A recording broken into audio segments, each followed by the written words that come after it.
সামিটে সব সমস্যার সমাধান হয়ে যায় আঞ্চলিক আঞ্চলিক সমস্যা, তা কিন্তু নয়।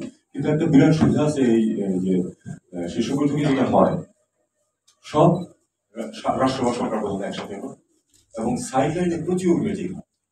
আমি ব্যক্তিগতভাবে মনে করি সার্কের ক্ষেত্রে অন্তত এই সার্কের নিজস্ব যে বিষয়গুলো সেগুলোর বাইরে একটা বিরাট সুবিধা ছিল কিন্তু এই পারস্পরিক মেলামেশা। বিশেষ করে সব দেশের সাথে সব দেশের তো সম্পর্ক অতটা ভালো না, কাজেই দ্বিপাক্ষিক ভিত্তিতে হয়তো সেখানে আদান প্রদান হচ্ছে না।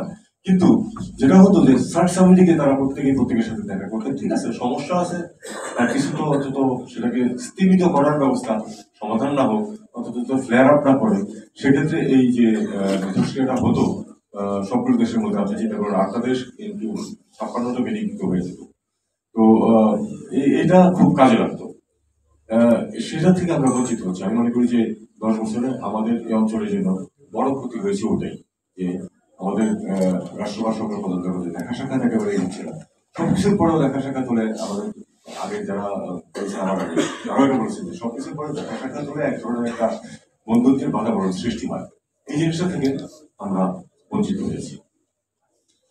এখন হয়েছি তো, এখন সামনে তাহলে কি হবে? একটা দীর্ঘ সময় ধরে যে কোনো সামিট হচ্ছে না, সত্যিকার অর্থে কোনো সামিট না, শুধু মন্ত্রী পর্যায়ে সভা হচ্ছে না, পররাষ্ট্র পর্যায়ে যে স্ট্যান্ডিং কমিটি সেটা সভা কিন্তু হচ্ছে।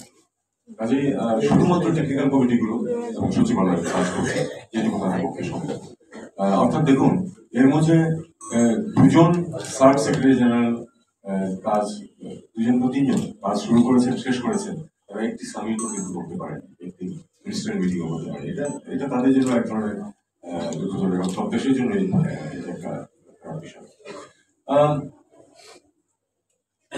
মুসকুল দুবের নাম আপনারা সবাই প্রায় জানেন। মুসকুল দুবে ভারতের হাই কমিশনার ছিলেন, পররাষ্ট্র সচিব ছিলেন, এবং মুসকুল দুবে কিন্তু আমরা আমার জেনারেল বিচারে উনি আঞ্চলিক যে একটা স্বার্থ সংশ্লিষ্ট বিষয় এগুলিতে তিনি খুব পজিটিভ ছিলেন। আমি বলবো যে বাংলাদেশের বিষয়ে, বাংলাদেশ ভারত সম্পর্কের বিষয়ে উনি খুব পজিটিভ ভূমিকা নেওয়ার চেষ্টা করেছেন।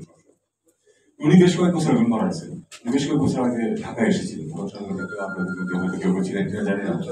প্রশ্ন করেছিলেন যে স্যার কি মৃত? উনি একটা চমৎকার দিয়েছেন যে মনে হচ্ছে মৃত, তবে তাকে খবর দেবেন, মনে হচ্ছে মৃত কিন্তু খবর দেবেন, কারণ এটা আবার জেগে উঠতে পারে। আমাদেরকে আশাবাদী হতে হবে, আমাদেরকে চিন্তা করতে হবে যে আমরা সামনে আসলেই সার্ককে রিজিমেন্টে করা যায় কিনা। ঠিক আছে, খুব বেশি সাফল্য আমরা কিন্তু আশা করবো না, কারণ আমরা সামিট লেভেল যত তাড়াতাড়ি যেতে পেরেছিলাম, এরপরে অগ্রগতি তত বেশি হয় কিন্তু আমরা জানি। আমি এখানে একটি কথা শুধু উল্লেখ করবো যে আমার পূর্ববর্তী বক্তারা তাদের মতামত দিয়েছেন, অবশ্যই সেগুলি প্রাণযোগ্য, কিন্তু আমি খুব একটা পজিটিভ ভাইব পেয়েছি কিন্তু আব্দুল আলম মিন্টু সাহেবের বক্তব্যে। উনি ওই কন্ট্রোভার্সিতে যাবেন, উনি বলছেন যে ব্যবসায়িক স্বার্থ, অর্থনৈতিক স্বার্থের কারণেই তো আমরা একসাথে হতে চাই। আমরা চাই যে আমাদের সবারই, বিশেষ করে সবচেয়ে দরিদ্র অঞ্চল, কিন্তু অন্যতম সবচেয়ে বলবো না, আমি আফ্রিকাতে ছিলাম, দারিদ্র কি আমি সেটা সেখানে আমি সেটা দেখে এসেছি।